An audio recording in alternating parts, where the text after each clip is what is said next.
Welcome to Saints. In this podcast, we'll be discovering and discussing fascinating insights to topics and events found in Saints, the story of the Church of Jesus Christ in the latter days. This new 4-volume narrative is a history of the Restoration. You can also read it and all the material we'll be discussing today on LDS.org or on your Gospel Library app. And now, Saints. I'm Ben Godfrey, and today I have two wonderful guests with me. First, a PhD historian and writer at the Church History Department in Salt Lake City, Jed Woodworth. Welcome, Jed. Thanks so much, Ben. Also joining us today, we have Sarah Eyring, who works here at the Mormon Channel. She's recently had the opportunity to read Saints Volume 1, and she'll be sharing her thoughts and questions. Welcome, Sarah. I'm happy to be back. Thank you. So today, Jed, we're going to be talking about Chapter 15 of Saints called Holy Places. This chapter begins with Phoebe Peck watching her children be baptized in Zion, in Missouri. Jed, tell us a little bit about what's going on as we begin Chapter 15. Well, the Saints have been in Zion near Independence for about a year, and people are starting to stream in. And Phoebe belonged to a group of saints who had come from New York called the Colesville Branch. And they consisted of about 20 families or 60 people or so who had come en masse down to Independence. This scene is significant because it teaches us something about women and preaching. We tend to think of missionary work in the early church as having been performed by men. Men go out, leave their homes, and the women are left to take care of children. But in this case, Phoebe is writing back to friends in New York, telling them about her excitement of the revelations that she has been reading in the newspaper. And this is, of course, the Saints paper called the Evening and Morning Star. So it gives us a glimpse into how women who were constrained by traditional roles at that time could still show their exuberance in the restored gospel and how they were able to share that gospel with friends. There is a beautiful quote in one of the letters that is quoted in the book where she's telling her friend, you know, if you were here, you'd find it's not so bad. This is a good place because the gospel's here. I'm not quoting directly, of course, but that's kind of the feeling that she's writing this letter to tell her friend who maybe she's a little bit skeptical about why she'd gone off to live in the wilderness, basically. And in her own way, she is testifying of the truth and of the reason for being there. Well, I think that she was thrilled to have a prophet's voice so near. She, of course, was separated from the leadership of the church by 1,000 miles. They were in Kirtland at the time. But nonetheless, she was reading the revelations as they were sent from Kirtland down to Zion and then being published in the LDS paper, the Evening and Morning Star. And the thrill of hearing a prophet's voice and being able to order her life under the prophetic voice was very exciting. And especially the revelation that she was referring to in one of her letters, which is the revelation we know today as D&C 76, and the idea that there is a celestial glory and 3 degrees of heaven. And so she was explaining that to her friend back in New York. So while Phoebe is having this experience, Joseph and maybe somebody else goes with him to visit New York City. Why do they go? What's the purpose of this trip? Well, at this time, Joseph and his traveling partner, Newell Whitney, are members of a small business syndicate in Kirtland called the United Firm. And so they organize this group in order to pool their capital together. So they go to New York to buy goods. Another thing that they have going on in Kirtland is they have a store. And at this time, Ohio is on the frontier of the United States. And so there aren't as many goods in Ohio as there would be in the East. So they go to New York, where there's an abundance of goods. And in addition to going to buy goods for the store, Joseph goes to preach. And this gives a glimpse into Joseph's zeal for the message. But also, I would argue it shows his sincerity. In addition to preaching there and having a picture into Joseph's character, this is really the first time Joseph's ever been to a big city. I don't know the size of cities around the world, but I believe New York was around 200,000 people. This is a very large place. It's certainly very different than upstate New York or the western edges of Ohio. Let's listen to just a little quote here from the book that talks about what this experience was like for Joseph and for Newell Whitney. Arriving in New York City, Joseph was astonished by its size. Tall buildings towered over narrow streets that stretched for miles. Everywhere he looked were shops with expensive goods, large houses and office buildings, and banks where wealthy men transacted business. People of many ethnicities, occupations, and classes hurried by him, seemingly indifferent to others around them. So, Jed, what was Joseph's experience like in New York? Well, he was amazed by what he saw in New York City. As you pointed out, he had never been in a city this size of 200,000 people. He'd been to St. Louis and Cincinnati, but these were relatively small cities, 25,000 or thereabouts. But I think that the letter home to Emma represents the clearest expression of Joseph's embrace of what we might call the humanistic tradition. So we know that revelations received later in the year will speak of embracing the best books, studying out of the best books, and learning things above the earth and beneath the earth and so on. But Joseph is seeing something different in New York than books. He is seeing production, human production. He's seeing architecture, as Goethe calls great architecture, frozen music. He's seeing the beauty of creation. And he asks himself, when he sees these truly great and wonderful buildings, can the great God of all the earth, maker of all things magnificent and splendid, be displeased with man for all these great inventions? And he answers no. It cannot be, seeing these works are calculated to make men comfortable, wise, and happy. But then what is God's displeasure in what Joseph sees? Because he does go away from New York feeling as though there's a problem. And he concludes that the problem is that many people in the city have not acknowledged God as giving them this order of creation. Right. That is, they haven't given God the glory for what they were creating. Of course, there is this phrase in the Revelations that in nothing is God displeased except those who do not acknowledge his hand in all things. Right. That to me is a suggestion that we can embrace great humanistic tradition, say coming out of the Renaissance and other cultures around the world, but we must acknowledge that God is the supplier of the talent, and he is the giver of the ideas. And if we don't, then he's displeased with us for not acknowledging that. That's an excellent thought. Helps us have a little picture of just how Joseph is developing and learning. He's going to learn a little bit more by meeting someone who will become important in his life and in the life of the church. Tell us a little bit about how Joseph meets Brigham and what their first encounter is like. So what's interesting about Brigham Young's appearance in Kirtland is that he had converted to the church without ever having met Joseph Smith.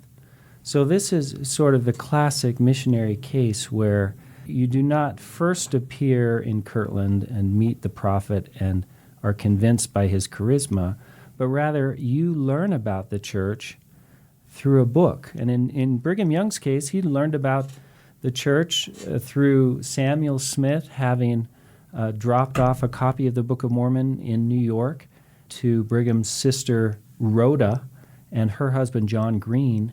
And that book traveled through the Young family, converted the entire family, including Brigham Young, and then converted Brigham's best friend, Heber C. Kimball. And so when Heber and Brigham's brother Joseph show up in Kirtland in the fall of 1832, they have already been a part of the church, they've already done missionary work, but they had never met Joseph.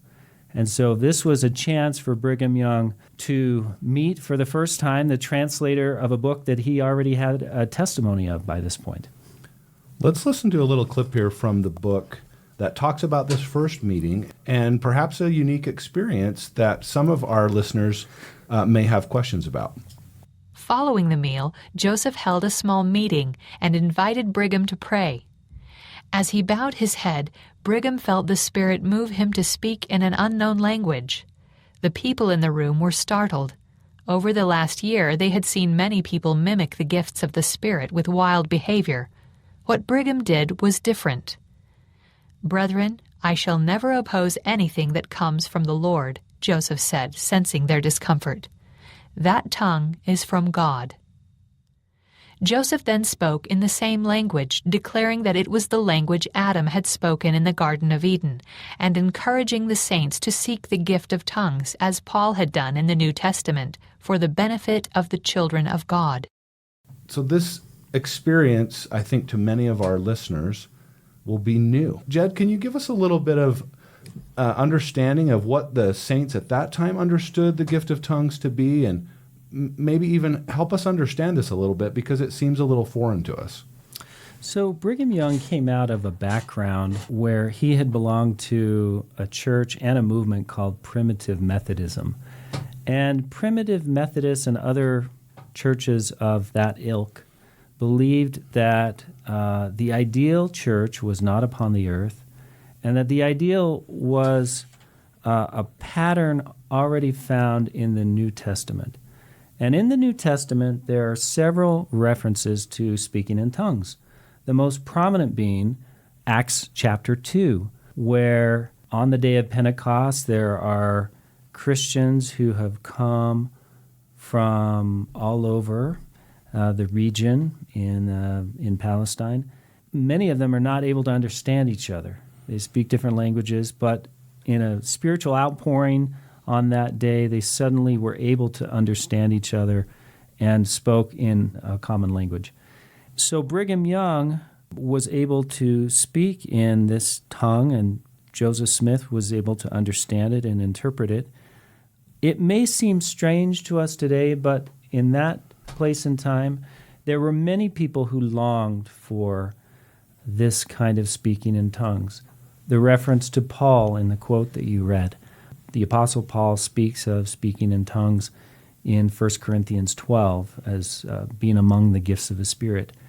But there are different ways that tongues can be spoken. In the 19th century, it was more common for tongues to be an unknown language or a language that required interpretation. In the 20th century, the saints spoke in tongues in a different way. And that way is the way that you referenced earlier, which is you have a supernatural ability to speak a language or an accelerated pace. However, there are instances where missionaries and authorities have been able to speak in a language, even in the 20th century, that they didn't know fluently, or they were able to understand a language that was being spoken in a meeting. So we never want to put limits on what God can do. Right. And there are diversity of operations, as the Revelation says, that allow the gifts of tongues to be manifest in different ways and in different forms according to the needs of the saints and according to really the background of the saints. Thank you for that explanation. That's really helpful. And I would just invite our listeners, if this is something you're curious about, there's actually a topic that goes along with this chapter called The Gift of Tongues. And it does a really wonderful job at explaining the different ways, as Jed has just explained, that the saints and the members of the church have understood this gift over time, and has some really great references if you want to dig deeper and learn more. So in the previous episode, we talked a little bit about Joseph Smith's revelation or vision or prophecy concerning the Civil War. Could you tell us a little bit more about that? It's described in this chapter in a little more detail. D&C 87, the revelation we now know as D&C 87, is unique in many ways. It has a number of specific markers that pertain to events going on at the time. So South Carolina is mentioned. There's no other revelation that refers to the name of a state. Slaves is mentioned. Masters is mentioned. And so the context of this revelation is clearly a debate that is going on at the time in November and December of 1832 between the state of South Carolina and the federal government. And at this time, the executive of the federal government is Andrew Jackson, the president of the United States. And the problem that South Carolina has is that they believe that a tariff that Andrew Jackson and his legislature in Washington, D.C. has passed is going to hurt the cotton farmers of South Carolina and is going to unfairly benefit northern manufacturing in the East. And so the legislature of South Carolina threatens that they will leave the Union of States, and this is called the nullification crisis. They say, if you do not change this tariff, we will leave the Union of States. And this is widely believed to be really a sign of war, where the federal troops in Washington are going to come down to South Carolina and enforce the tariff, and South Carolina is going to dig in its heels and muster out its regiments.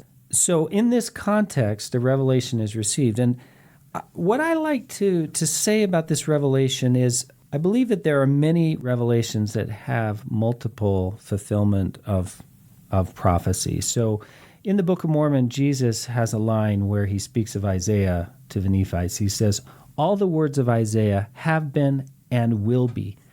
And so for the brethren at this time, they must have understood D&C 87 as pertaining to the nullification crisis. But the interesting thing about this crisis is it actually ends peacefully. And yet the revelation foreshadows war and bloodshed that shall spread to all nations, is the language. Well, we know that 30 years later, the Civil War is yet another context where this revelation fits, because 30 years later, South Carolina will initiate the bloodiest conflict in U.S. history, the U.S. Civil War. The tone of the revelation, although it is apocalyptic and bloodshed is a theme, it does not end in doomsaying, meaning it does not end with, well, there's no hope or the world is going to go up in smoke. It actually ends in an injunction to stand in holy places and be not moved. And much of the rest of this chapter that we're discussing today is about the holy places. So where do we stand? If the world is in commotion and in conflict, what are we to do? Where are we to go? And how are we to arrange our lives in relation to that conflict? One of those holy places that you mentioned that would come to mind, I think, for most of us will be the temple.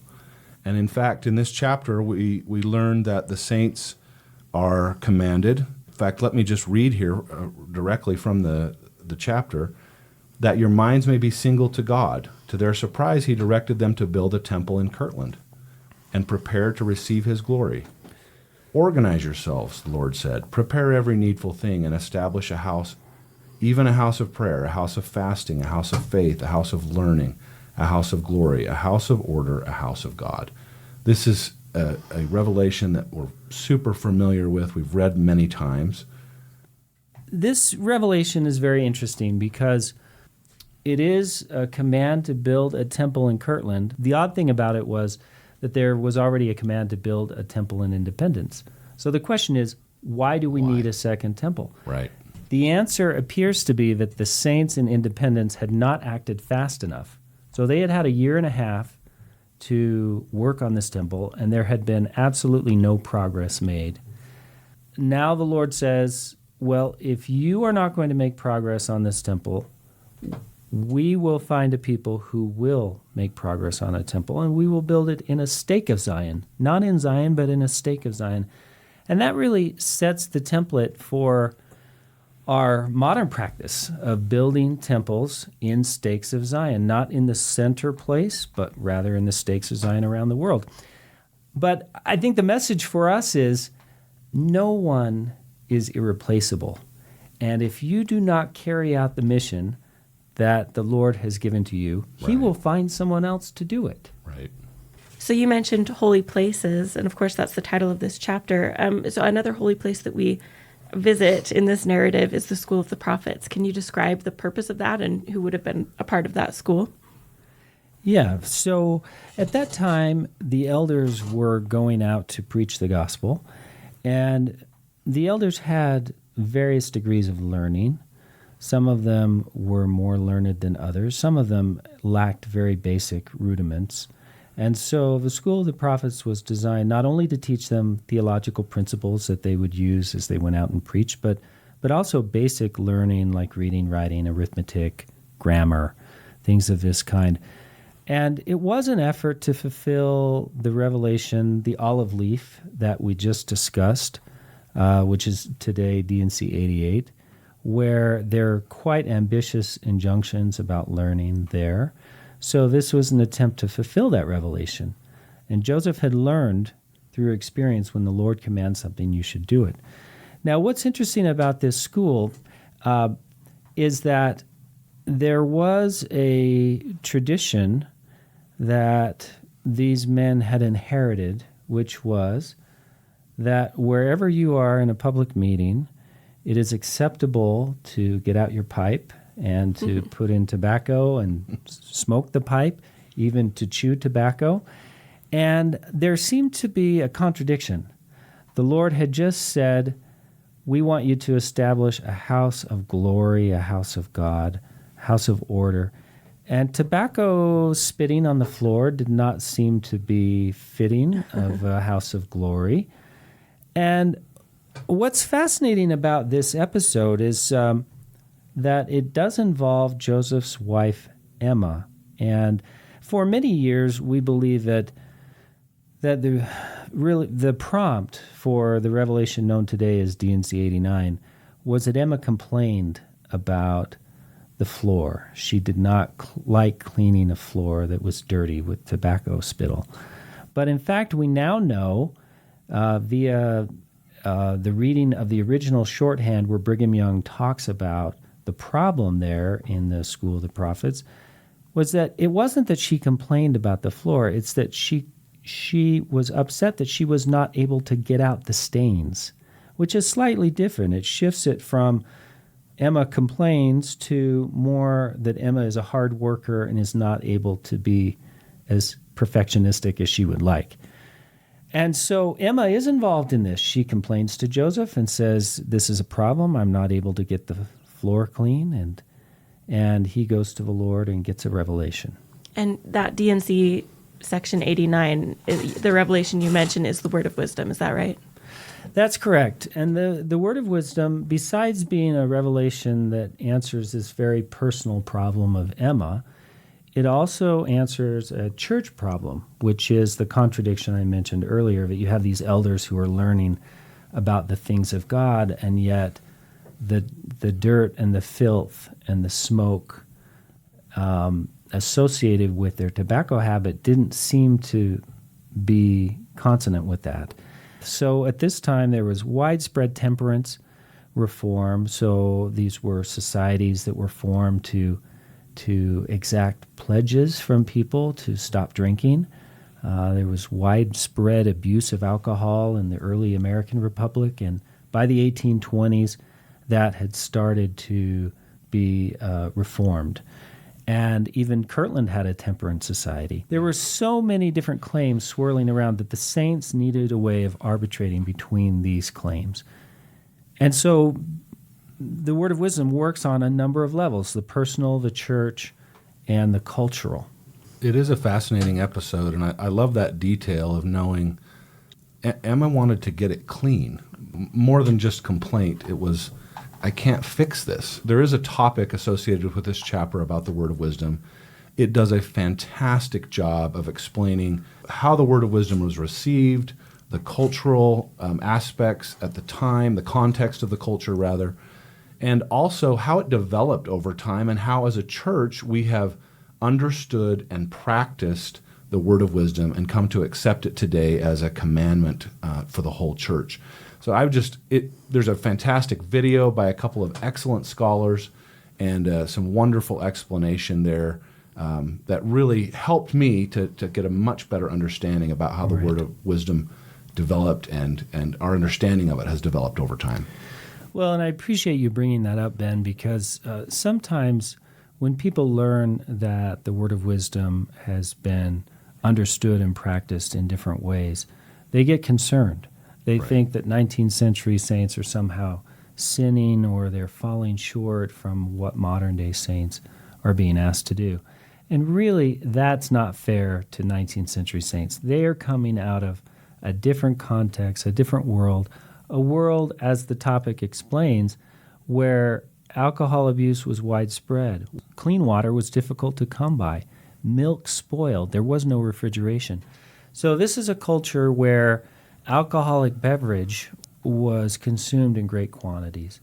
And so moderation was the rule, but the brilliance of the revelation and God's language, from my point of view, is that it can be interpreted in different ways over time according to the circumstances of the saints. So in the 20th century, as you suggested, there was a more exacting standard that was asked of the saints, and we're under that exacting standard. I don't think any of us would think that that's not a maturation. Right. That is a good thing that we've gone forward, and of course Latter-day Saints today are known around the world for their exacting standard of keeping the word of wisdom. Thank you again, Jed, for joining us. Sarah, thank you for being here.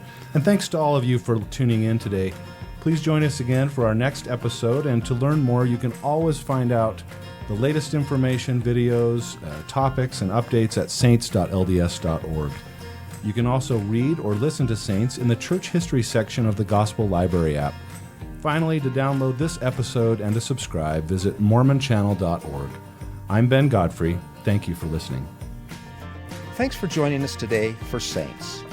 And don't forget to read more of this historical narrative on LDS.org or on your Gospel Library app. Join us again for our next episode, where we'll once again discover fascinating insights of church history found in Saints, the story of the Church of Jesus Christ in the latter days.